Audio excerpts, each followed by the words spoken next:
தற்போது கிடைத்துள்ள முக்கிய செய்தியை பார்த்து வருகிறோம். முதலமைச்சர் மு.க.ஸ்டாலினுடன் முன்னாள் முதலமைச்சர் ஓ பன்னீர்செல்வம் சந்திப்பானது தற்போது நடைபெற்று வருவதாக முக்கிய செய்தி ஒன்று வெளியாகி இருக்கிறது. இது குறித்து பார்த்து வருகிறோம். முதலமைச்சர் மு.க.ஸ்டாலினுடன் முன்னாள் முதலமைச்சரான ஓ பன்னீர்செல்வம் தற்போது சந்தித்து வருவதாக ஒரு முக்கிய செய்தி வெளியிடப்பட்டிருக்கிறது. கூடுதல் விவரங்களை செய்தியாளர் சிவகுமார் வழங்கிட கேட்கலாம். சிவகுமார், வணக்கம். முதலமைச்சர் மு.க.ஸ்டாலினுடன் முன்னாள் முதலமைச்சர் ஓ பன்னீர்செல்வம் சந்திப்பானது தற்போது நடைபெற்று வருகிறது. இந்த சந்திப்பு குறித்தான முழு விவரங்கள் சிவகுமார். அதாவது அதிமுகவோட முன்னாள் எம்எல்ஏயும் முன்னாள் முதல்வருமான ஓபிஎஸ் இன்னைக்கு காலையில் என்ன பண்ணியிருந்தாருன்னா, தமிழக முதல்வர் நம்ம ஸ்டாலினை என்ன பண்ணியிருந்தாருன்னா, நடைபயிற்சியின் போது இருவரும் சந்தித்த போட்டோ காலையில 11 மணி அளவில் வெளியிடப்பட்டது. இது அரசியல் வட்டாரங்கள்ல ஒரு சலசலப்பை ஏற்படுத்துச்சு. எப்படின்னு பாத்தீங்கன்னா, இருவரும் வெவ்வேறு துருவங்களாக கருதப்பட்ட ஒரு சூழ்நிலையில இருவரும் சந்தித்துக் கொண்டு உடல்நல விசாரித்ததா சொல்லி கூறப்பட்ட நிலையில அதன் பிறகு ஓரிரு மணி நேரங்கள்ல ஒரு அறிவிப்பு ஒண்ணு வெளியாச்சு. என்னன்னு பாத்தீங்கன்னா, பாஜக கூட்டணியில தனக்கு போதிய அளவுக்கு, அதாவது பாஜக தனக்கு போதிய அளவுக்கு முன்னுரிமை கொடுக்காத ஒரு சூழ்நிலையில பாஜக கூட இருக்கிற கூட்டணியை நான் முறிச்சுக்கிறேன் அப்படிங்கிற மாதிரி சொல்லிட்டு என்ன சொன்னாங்கன்னா, தேவைப்பட்டால் ஒழிய நாங்க திரும்ப பாஜக தேர்தலின் போது தேவைப்பட்டால் ஒழிய விசாரிக்கை பத்தி யோசிப்போம் அப்படின்னு கூறப்பட்ட நிலையில தற்போது ஆழ்வார்பேட்டையில இருக்கிற முதல்வரோட வீட்டுல தற்போது முக்கியமான ஒரு சந்திப்பு 2 பேருக்கு நடந்துட்டு இருக்குது.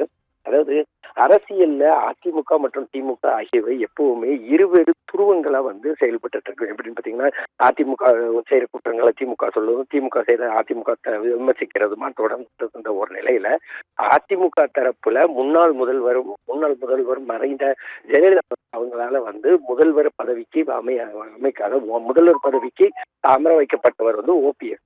எப்படின்னு பாத்தீங்கன்னா, கட்சியோட அடிப்படை விசுவாசியான இவருக்கு தான் முதல்வராக இல்லாத ஒரு சமயத்துல முதல்வர் பதவிக்கு முதல்வர் பதவி அவருக்கு கொடுத்துட்டு அவங்க அதன் பிறகு காரணமான சூழ்நிலையில தொடர்ச்சியா இவர் தர்ணா போராட்டம் உள்ளிட்ட பல்வேறு போராட்டங்கள் நடத்துறாங்க. அதே மாதிரி பாத்தீங்கன்னா, அதிமுக பொதுச் செயலாளர் பதவிக்கு அதிமுக ரெட்டை இலட்சணத்துல வேற யாரும் போட்டி போடக்கூடாது அப்படிங்கிற மாதிரி கேஸ் எல்லாம் போட்டு அதுல நிறைய பிரச்சனைகள் ஓடிக்கிட்டு இருந்தது. இந்நிலையில பாஜக கூட கூட்டணி வச்சு தற்போது நடைபெற்ற அந்த நாடாளுமன்ற தேர்தலில் ராமநாதபுரம் தொகுதியில போட்டி போட்ட நிலையில தோல்வியை தழுவிய ஒரு சூழ்நிலையில அவருக்கு முதல்ல ஒரு வெறுப்பு இருந்தது. என்னன்னு பாத்தீங்கன்னா, தனக்கு பாஜக தரப்புலையும் சரி அதிமுக தரப்புலையும் சரி போதிய அளவுக்கு முன்னுரிமை கொடுக்கப்படலை. அதனால தனக்கு அந்த முன்னுரிமை கொடுக்கப்படாத ஒரு சூழ்நிலையில தான் கட்சியிலிருந்து மட்டம் தட்டப்படுறதா ஏற்கனவே அவங்களுக்குள்ள ஒரு சலசலப்பு இருந்துட்டு வந்தது. இந்நிலையில இருவரும் துருவங்களும், அதாவது முன்னாள் முதல்வர் சரி இப்போ உள்ள முதல்வர் 2 பேருமே சந்திச்சுக்கிட்டது ஒரு அரசியல் வட்டாரங்கள்ல ஒரு பரபரப்பை ஏற்படுத்துச்சு. இந்நிலையில தற்போது ஆழ்வார்பேட்டையில் உள்ள முதல்வர் இல்லத்துல தற்போது இருவருக்கு இடையிலான ஒரு சந்திப்பு நடைபெற்று இருக்குது. இந்த சந்திப்பின் முடிவுல இவங்க என்ன மாதிரி பேசுறாங்க அப்படின்னு தெரிய வரும். ஒருவேளை திமுக கூட்டணியில ஓபிஎஸ் இணைவாரா அல்லது ஓபிஎஸ் தனிச்சே போட்டியிடுவாரா அப்படிங்கிறது என்ன தெரிய வரும். அதே மாதிரி காலையில என்ன சொன்னாங்கன்னா, நலம் விசாரிச்சோம் அப்படின்னு சொன்ன ஒரு நிலையில அதற்கு அடுத்த கட்டமா பாஜகவில இருந்து விலகிறதா சொல்லி அறிவிச்சு அப்படியே ஒரு 2 மணி நேரங்கள்ல பழையபடி தற்போது அதாவது முதல்வரோட வீட்டுக்கே போய் ஓபிஎஸ் சந்திச்சிருக்கிறது இரு கட்சி வட்டாரங்களையுமே மிக பரபரப்பா பேசப்படுது.